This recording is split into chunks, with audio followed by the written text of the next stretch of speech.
سارے معاملات پورا کر کے میں اعلان کر رہا ہوں۔ بسم اللہ الرحمن الرحیم۔ ایاک نعبد و ایاک نستعین۔ جناب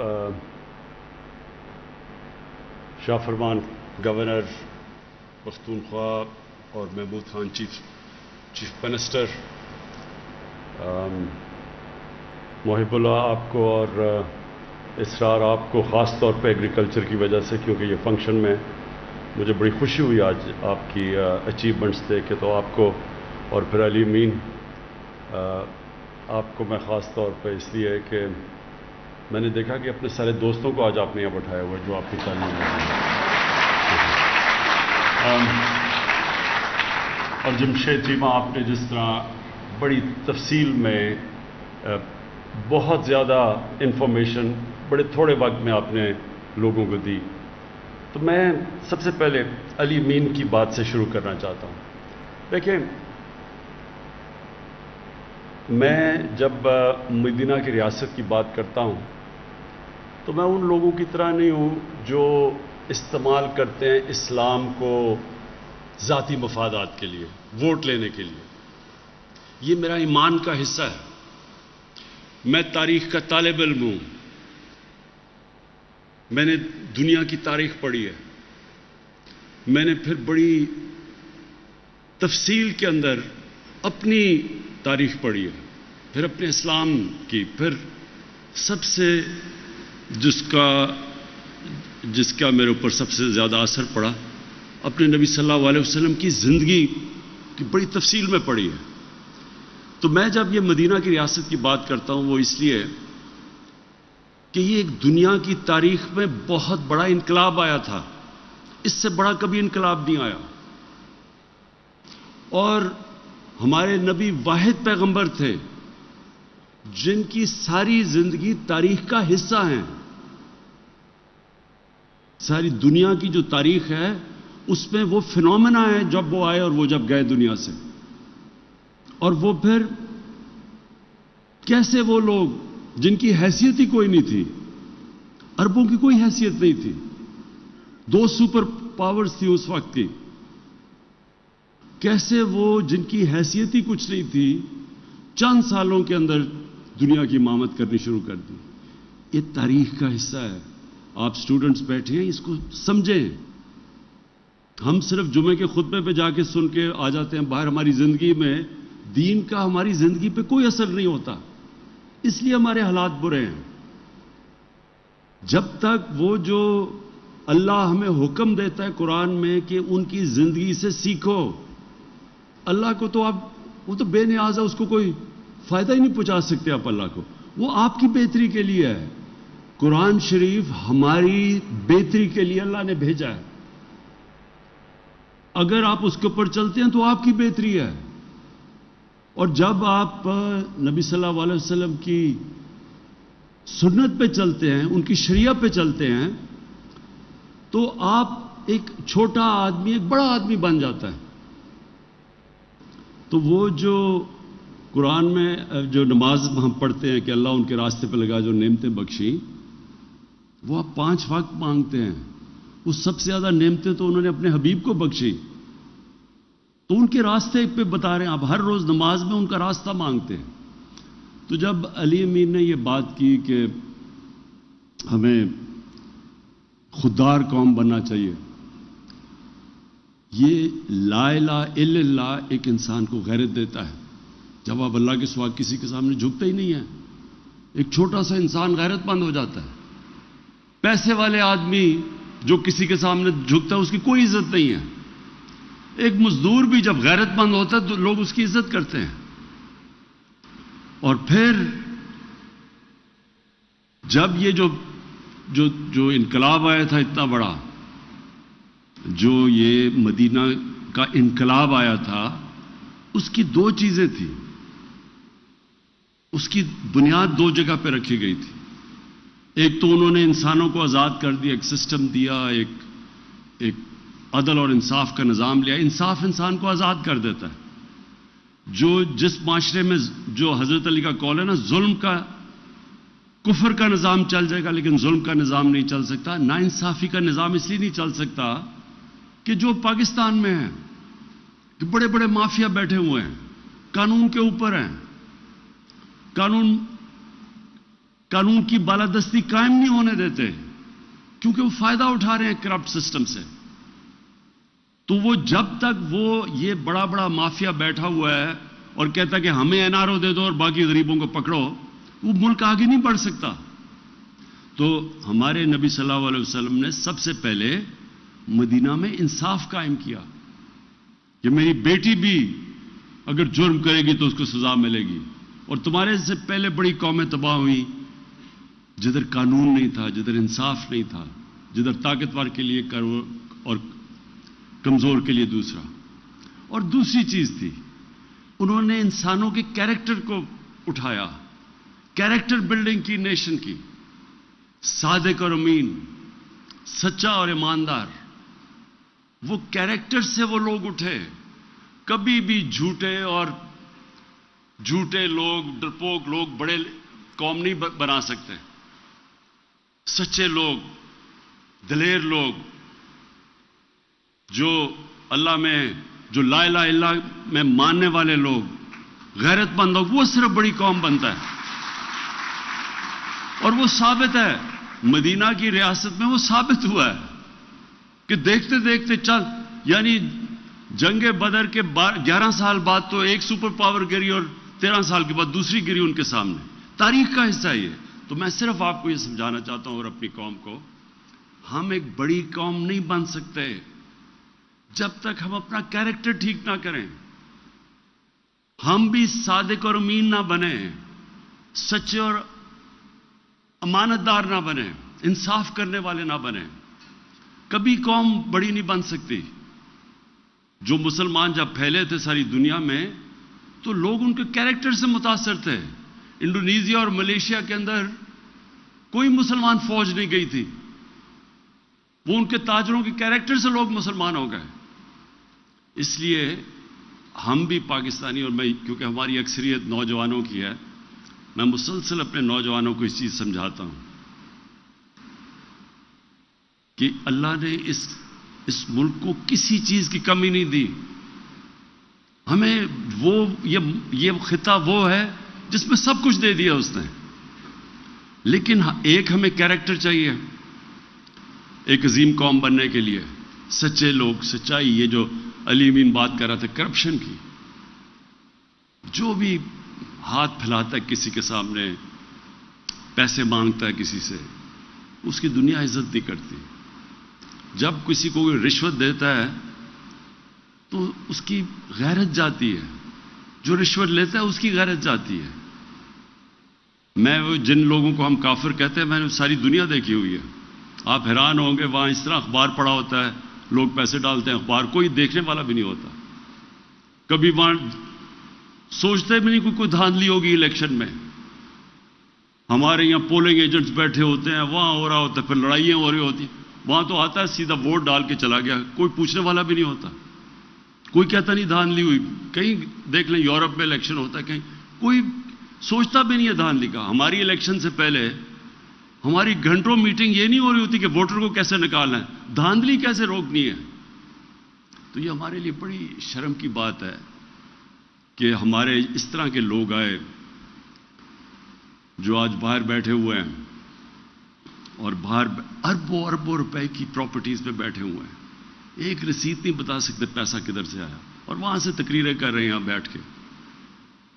اس لیے جو جب تک اگر ہم نے بڑی قوم بننا ہے, عظیم قوم بننا ہے, وہ جو ہمیں بننا تھا, جو یہ بہت بڑا پاکستان کا کانسیپٹ تھا, تو میں صرف آپ کو شروع میں یہ بتا دوں کہ ایک تو سسٹم کے اندر ہم آج جنگ لڑ رہے ہیں قانون کی بالادستی کی سارے مافیاز کے خلاف, یہ اس پہ انشاءاللہ ہم کامیاب ہوں گے. اور دوسری, قوم نے اپنے آپ کو چینج کرنا ہے. اللہ کی قرآن میں آیت ہے کہ میں کبھی کسی قوم کی حالت نہیں بدلتا جب تک وہ قوم خود اپنی حالت بدلنے کی کوشش نہیں کرتی, اپنا کیریکٹر نہیں بدلتا. اب جی یہ جو بڑا ضروری ہے آپ کے لیے سمجھنا, ہماری آبادی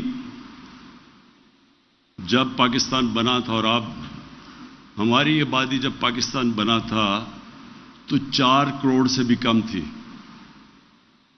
آج پاکستان کی آبادی 22 کروڑ پہ پہنچ گئی ہے، اور جس ریٹ پہ اب بڑھ رہی ہے تو ہمیں جو اتنی زرخیز زمین کے باوجود ہم نے پچھلے سال 40 لاکھ ٹن گندم امپورٹ کی ہے. 40 لاکھ ٹن. اس بار ہم نے پاکستان کی تاریخ میں سب سے زیادہ گندم اس بار ہماری پیداوار ہوئی. اس کے باوجود ہمیں امپورٹ کرنی پڑے گی کیونکہ ہماری آبادی اتنی تیزی سے بڑھ گئی ہے. ہم وہ چیزیں دالیں امپورٹ کرتے ہیں، سارا جو ہمارا گھی ہے تقریباً 70-80% وہ ہم امپورٹ کرتے ہیں. کھانے پینے کی چیز امپورٹ کرتے ہیں، اور جب دنیا میں ساری قیمتیں بڑھی تو پاکستان میں کیونکہ ہم امپورٹ کر رہے ہیں، یہاں بھی مہنگائی آ گئی. اس لیے ہمارے پاس اب آج جدھر ہم کھڑے اور جس طرح آبادی بڑھی ہے، اس کو تو ایک تو چیز یہ کہ ہم نے اپنی بنیادی ترین پرائمری ایجوکیشن کے اوپر زور لگانا ہے، اور جو ہم پوری کوشش کر رہے ہیں. اب 2 چیزوں سے آبادی کی سپیڈ نیچے آتی ہے. ایک، بنیادی تعلیم دیں بچوں کو اور اپنی بچیوں کو، اور دوسرا جو بنیادی ہیلتھ کیئر ہے، جو نیچے جو پرائمری ہیلتھ کیئر جسے کہتے ہیں، اس کو ٹھیک کریں. تو وہ تو انشاءاللہ ہم کر رہے ہیں. لیکن اس کے ساتھ ساتھ ابھی سے ہمیں پلاننگ کرنی ہے کہ ہم نے کیسے اپنی بڑھتی ہوئی آبادی کو ہم نے کیسے اناج دینا ہے، ہم نے کیسے اپنے لوگوں کا پیٹ پالنا ہے، اور ہم نے کیسے اگر اسی طرح آبادی بڑھتی رہی اور اتنی پیداوار ہماری رہی تو آگے جا کے یہاں تو بہت بھوک ہوگی پاکستان میں. کیونکہ باہر اگر اسی طرح باہر بھی جو قیمتیں بڑھی ہیں، یہ 20 سال کے بعد کبھی اتنی تیزی سے انفلیشن یعنی قیمتیں نہیں بڑھی کموڈیٹیز کی، کھانے پینے کی چیزوں میں، جو اس 1 سال کے اندر بڑھی ہے. تو اس لیے اگر ہم خود اپنی ساری اس ملک میں اناج اگا سکیں تو ہمیں فرق نہیں پڑے گا اگر دنیا میں قیمتیں اوپر جائیں. لیکن اگر ہمیں امپورٹ کرنی پڑتی ہے تو ہمیں فرق پڑے گا، اور پڑ رہا ہے. تو اس لیے یہ بڑا امپورٹنٹ ہے، یہ جو آج جس کے لیے میں خاص طور پہ آیا ہوں، گوملزام ڈیم کا. آج ہم یہ جو تقریباً 2 لاکھ ایکڑ زمین مزید اب اس سے کاشت ہوگی، یہ بڑا ضروری ہے. کیونکہ ہمیں اب سارے پاکستان کو دیکھا اور جو چیزیں جگہیں بتائیں، وہ جگہیں جدھر ابھی تک کوئی فصل نہیں اگ رہی تھی کیونکہ پانی نہیں تھا، تو ہمیں اب جو اپنی عقل استعمال کر کے فیصلہ کرنا ہے. اتنا ہمارے پاس پانی ہے، انڈس کے اندر اتنا پانی ہے، یہ جو سارے 5 دریا ہیں، یہ سلیمان سے جو نیچے آتے ہیں پہاڑوں سے، ان میں سے کتنا پانی آتا ہے. اس پانی کو ہم نے سٹور کیسے کرنا ہے. سب سے زیادہ پاکستان کی یہ یعنی 50 سال کے بعد پہلی دفعہ ڈیمز بن رہی ہیں پاکستان میں، اور انشاءاللہ 10 سالوں میں ہم نے 10 ڈیمز کا پورا پروگرام بنایا ہوا ہے بننے کا. تو ہمارا ابھی تقریباً 14 MAF پانی سٹور کر سکتے ہیں. اس کو ہماری کوشش ہے 25 پہ لے کے جائیں اور اس کو ڈبل کر دیں. تو یہ ہمیں سب سے پہلے تو پانی کتنا ہے، اس کو ہم نے بچانا کتنا ہے، اس کو کیلکولیٹ کریں. پھر جو پانی بچے اس کا بہتر استعمال کیسے کرنا ہے. ابھی ہم استعمال بھی ٹھیک نہیں کرتے تاکہ ہم اپنی زمین سے زیادہ پیداوار لیں.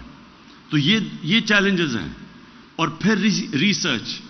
دیکھیں، جب تک ہم ریسرچ نہیں کریں گے، اور ہماری بڑی زبردست ریسرچ ہوتی تھی، ہم جب بڑے ہو رہے تھے، فیصل آباد یونیورسٹی کی بڑی ریپوٹیشن تھی ساری جگہ، بڑی لوگ تعریف کرتے تھے اس کی.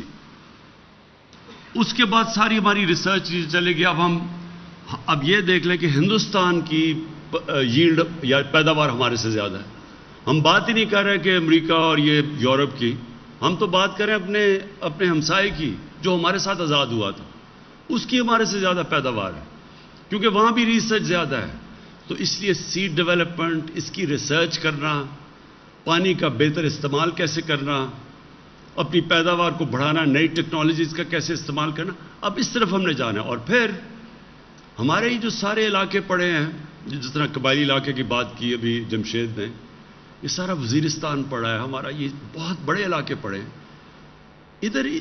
اب ان علاقوں کا بہترین استعمال کیسے کرنا ہے. ایک چیز تو پاکستان میں شروع ہوگی، مثلا زیتون. پورا زیتون کا انشاءاللہ انقلاب آ رہا ہے ساری جگہ اور پختونخوا میں خاص طور پہ. اور یہ سارے قبائلی علاقے میں یہ بلوچستان تک ہم زیتون اگا سکتے ہیں. اور زیتون ایک کیش کراپ ہے. ایک تو یہ ہے کہ پاکستان میں بڑا فائدہ ہوگا, بڑی مہنگی بکتی ہے زیتون کا تیل, لیکن یہ دنیا میں ہم ایکسپورٹ کر سکتے ہیں. اور پاکستان میں ہم نے ریسرچ کی ہے کہ بہترین علاقے ہیں پاکستان میں اور بہت زیادہ علاقے ہیں زیتون کے. پھر اور بڑے کیش کراپس ہیں, مثلا ایووکاڈو ہے. اب ایووکاڈو ساری سبزیوں کا بادشاہ سمجھا جاتا ہے, سب سے زیادہ وٹامنز ہیں اس میں. ہمارا ملک بہترین ملک ہے ایووکاڈو اگانے پہ. میں نے اپنے گھر میں اگایا, ایکسپیریمنٹ کیا, زبردست اگتے ہیں. تو دکان میں پتہ چلا ایک ایووکاڈو 700 روپے کا بکتا ہے. تو یہاں ہمارے تو اتنا ہی جگہ ہے اگانے کی. تو کہنے کا مقصد یہ انسان کو اپنا ذہن لگانا پڑتا ہے, اس کے لیے سوچنا پڑتا ہے, آگے کا سوچنا پڑتا ہے, اگلی الیکشن کا نہیں, اپنی اگلی نسلوں کا سوچنا پڑتا ہے.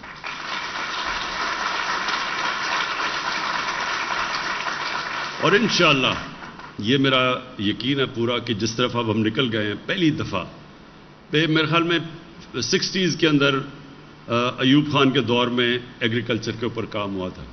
انشاءاللہ اب ہمارے دور میں جو کام شروع ہوا ہے, آپ دیکھیں گے ہر سال اب ہم اس سے انکریمنٹ انکریز کرتے جائیں گے. ہم نے جو پلاننگ اب پوری کی ہے کہ ہم نے کون کون سی نئی, اب دیکھیں اب دنیا کے اندر پام آئل ہے جس کے اوپر جس سے اصل ہمارا جو کوکنگ آئل ہے جو گھی ہے وہ باہر سے امپورٹ ہوتا ہے 70%, اس کی دگنی ہو گئی ہے قیمت دنیا میں. ہم یہ سارا کچھ پام آئل سیڈ خود اگا سکتے ہیں, ہم سویا بین اگا سکتے ہیں, یعنی ہم سارا کچھ پاکستان میں اگا سکتے ہیں. تو انشاءاللہ جو اب سے ہم پلاننگ کر رہے ہیں کہ دنیا میں جو بھی مسئلے آئیں, پاکستان میں ساری چیزیں جو بنیادی ضروریات ہیں ہماری, دالیں مثلاً, عام آدمی دال کھاتا ہے, یہ بھی دن آنا تھا سوچے کتنے 70% دال ہم باہر امپورٹ کر رہے ہیں. تو یہ ساری چیزیں ہم اپنے پاکستان میں اگانی. ہماری ساری پلاننگ اب اس طرف ہے کہ پانی کو سٹور کرنا, اس کا بہترین استعمال کرنا, وہ علاقوں کو نیچے لے کے آنا کاشت میں جو اس وقت بنجر پڑے ہوئے ہیں. جس طرح یہ دیکھتے دیکھتے ڈی آئی خان کا یہ جو 2 لاکھ ایکڑ اب یہ کاشت ہوگی, اور یہ ایسی زمین ہے کہ سب سے زیادہ پیداوار دے گی, کیونکہ اس میں یہ بالکل ورجن ٹیریٹری ہے, اس میں سب کچھ, یعنی زمین میں بہت جان ہے. اس وقت جن زمینوں پہ زیادہ کاشت کرتے رہتے ہیں ان کی پیداوار کم ہوتی جاتی ہے. یہ تو بالکل ورجن ٹیریٹری, یعنی یہ ہر چیز میں, کپاس میں, انشاءاللہ سب چیز میں یہ سب سے زیادہ پیداوار یہاں ملے گی. پھر چولستان میں علاقے ہیں, وہاں اگر ہم پانی کا صحیح استعمال کر لیں, وہ ایسے ایسے ملک ہیں جنہوں نے اب, اور چین نے ہمیں میں جب چائنا گیا تو انہوں نے ہمیں ڈیمونسٹریٹ کہ انہوں نے ریگستان کے اندر انہوں نے فصلیں اگا دی ہیں, نئی ٹیکنیکس آ گئی ہیں. تو ہم نے اب استعمال کرنے اپنے وہ علاقے جو ابھی تک ہم نے کاشت پہ نہیں تھے, انشاءاللہ ان کے اوپر پورا زور لگائیں گے اور ان کو کاشت کے نیچے لے کے آئیں گے. نئی جس طرح میں نے کہا ایووکاڈو ہے, سویا بین ہے, نئے فروٹس ہیں, یہ سارے ہم فیصلہ کریں گے کس زون میں کون سی چیز کا سب سے بہتر فائدہ ہوتا ہے, کیش کراپس کون سی ہیں.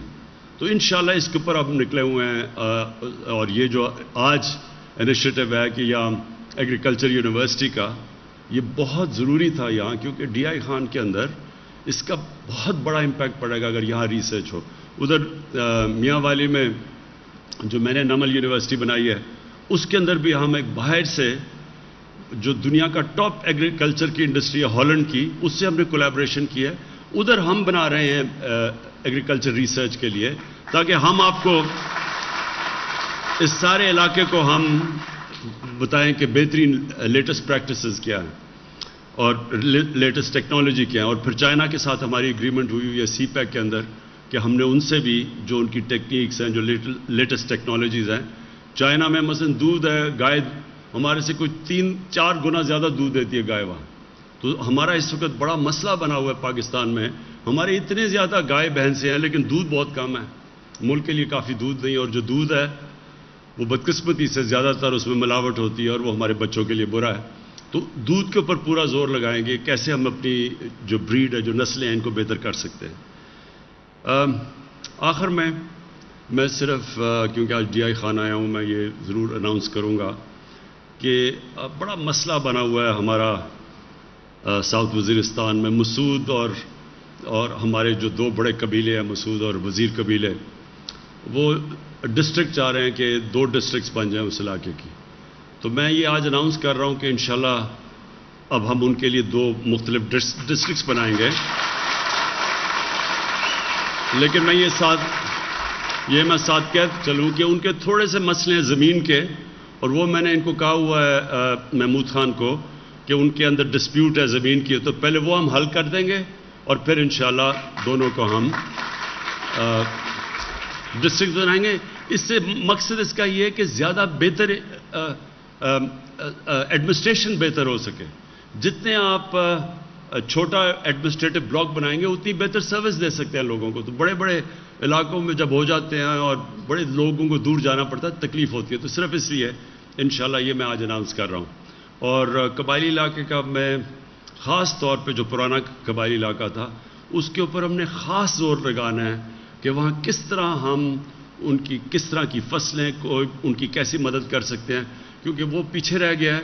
تو ہم نے خاص طور پہ زور لگانا ہے کہ وہاں کے لوگوں کی ہم نے سٹینڈرڈ آف لیونگ، ان کی زندگی بہتر، ان کو کیسے ہم کر سکتے ہیں.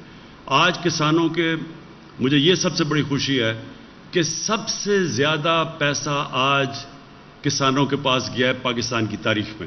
کبھی اتنا زیادہ پیسہ کسانوں کے پاس نہیں گیا، کیونکہ پہلی دفعہ ہم نے قیمت دی ہے. یہ بڑا جو شوگر مافیا تھا وہ پیسے نہیں دیتا تھا کسانوں کو. جو شوگر ملز تھیں وہ جو ریٹ بھی تھی اس سے بھی کم پیسہ ملتا تھا. تو کیونکہ ہم نے قانون سے زور لگا کے پیسہ دلوایا ہے، کسانوں کے پاس پیسہ آیا، انہوں نے اپنی فصلوں پہ لگایا، تو ہر چیز میں ریکارڈ ہو رہا ہے. یعنی ہمیں گندم میں ریکارڈ ہوا، ہمارے اس میں چھلی کیا میز رائس کا سب سے ریکارڈ کراپ ہوا. اور انشاءاللہ بڑی دیر کے بعد کاٹن کراپ ہماری جو بھی بتایا تھا کہ انشاءاللہ بڑی زبردست آ رہی ہے، اللہ موسم کو ٹھیک رکھے.